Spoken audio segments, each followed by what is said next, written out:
بسم اللہ الرحمن الرحیم۔ السلام علیکم ناظرین کرام، اس وقت جب پاکستانی قوم مولانا فضل الرحمان کے آزادی مارچ سے لطف اندوز ہو رہی ہے، بھارت نے مقبوضہ کشمیر پر ایک اور کاری وار کیا ہے۔ رشتے ہوئے زخموں پر مرہم رکھنے کی بجائے ایک اور گہرے گھاؤ کا اضافہ کر دیا ہے۔ ناظرین کرام، بھارت نے انتظامی طور پر لداخ اور جموں اینڈ کشمیر کے دو الگ الگ منطقوں میں تقسیم کرتے ہوئے دونوں کے لیے الگ الگ لیفٹیننٹ گورنر مقرر کر دیے ہیں۔ گویا مقبوضہ علاقے کی علیحدہ حیثیت ہی ختم کر ڈالی ہے۔ اسے خصوصی درجہ تو حاصل کیا رہتا، کسی دوسرے صوبے کی طرح داخلی خود مختاری بھی اسے حاصل نہیں رہی۔ اب ان دونوں علاقوں یعنی لداخ اور جموں اینڈ کشمیر کا نظم و نسق براہ راست دہلی سے چلایا جائے گا۔ سری نگر اور لیہہ میں لیفٹیننٹ گورنر مقرر ہوں گے جو دہلی کے احکامات بجا لائیں گے۔ گویا مقبوضہ علاقے کی ہر طرح کی انتظامی خود مختاری کو سلب کر لیا گیا ہے۔ یہ اس سلسلہ واقعات کا انجام ہے جس کا آغاز 5 اگست کو ہوا تھا۔ وہ دن جائے اور آج کا دن آئے۔ پورے مقبوضہ علاقے کو ایک بڑے قید خانے میں تبدیل کیا جا چکا ہے۔ وہاں معمولات زندگی بحال نہیں ہو پا رہے۔ کسی بین الاقوامی تنظیم یا ادارے کے نمائندے کو تو وہاں جانے کی اجازت کیا ملتی۔ بھارت کی اپوزیشن کا کوئی لیڈر وہاں قدم رکھنے کی جسارت نہیں کر پا رہا۔ کانگریس کے صدر راہل گاندھی سری نگر پہنچے تو فوجی اہلکاروں نے انہیں سری نگر کے ہوائی اڈے سے ہی واپس بھجوا دیا تھا۔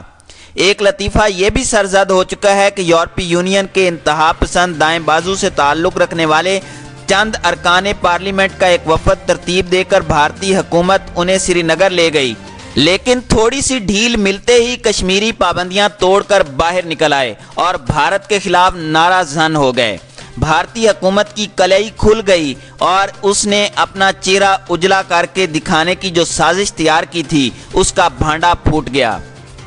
ناظرین اکرام، پاکستان اور چین نے بھارت کے تازہ اقدام پر شدید تنقید کرتے ہوئے اسے مسترد کر دیا ہے۔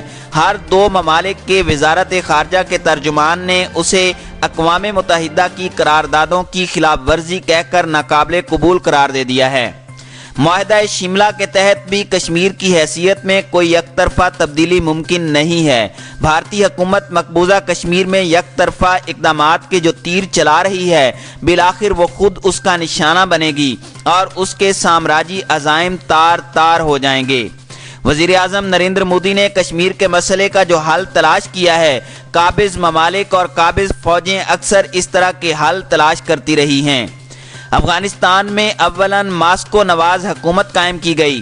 ظاہر شاہ کا تختہ الٹ کر سمجھا گیا کہ قبضہ ہو گیا ہے، لیکن جب کٹ پتلیوں کے پاؤں زمین پر نہ ٹک سکے تو پھر بالآخر سوویت فوجیں افغانستان میں داخل کر دی گئیں، جنہوں نے داخلے کے ساتھ ہی نئی کٹ پتلیاں اقتدار کی کرسی پر بٹھا دی۔ اس کے بعد جو کچھ ہوا، زمانہ اس سے واقف ہے۔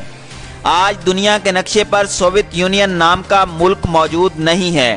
افغانستان میں پسپائی نے دوسری ریاستوں کا بھی حوصلہ بڑھا دیا اور سوویت وفاق کی اکائیاں اپنے پرچم لے کر کھڑی ہو گئیں۔ نریندر مودی اور اس کے انتہا پسند رفقا کی خوش گمانیاں بھی ہوا میں اڑ کر رہیں گی۔ انہیں یاد رکھنا چاہیے کہ آج بھارت کی کوئی تاریخی جغرافیائی حیثیت نہیں ہے۔ اگست 1947 سے پہلے برِ صغیر میں برطانوی ہند کے ساتھ تاج برطانیہ کی بات ہو تو 550 سے زیادہ نوابی ریاستیں بھی موجود تھیں جنہیں داخلی خود مختاری حاصل تھی۔ ان ریاستوں پر جس طرح قبضہ کیا گیا، تاریخ میں اس کی تفصیلات درج ہیں۔ مختلف ریاستوں میں اب بھی آزادی کا جذبہ سرد نہیں پڑا۔ مقبوضہ کشمیر پر قبضہ پکا کرنے کی خواہش اور بہت کچھ بھارتی حکمرانوں کے ہاتھ سے نکلنے کا ذریعہ بن سکتی ہے۔ ناظرین کرام، بھارت خواہ الٹا لٹک جائے، ریاست جموں اینڈ کشمیر اس کا حصہ نہیں رہ سکتی۔ کشمیری اس صورتحال کو کبھی قبول نہیں کریں گے۔ آج بھارت کے ساتھ الحاق کی حمایت کرنے والے مٹھی بھر عناصر بھی کانوں کو ہاتھ لگا رہے ہیں۔ کشمیریوں کو دوسرے درجے کا بھارتی شہری بنانے کا منصوبہ ناکام ہو کر رہے گا۔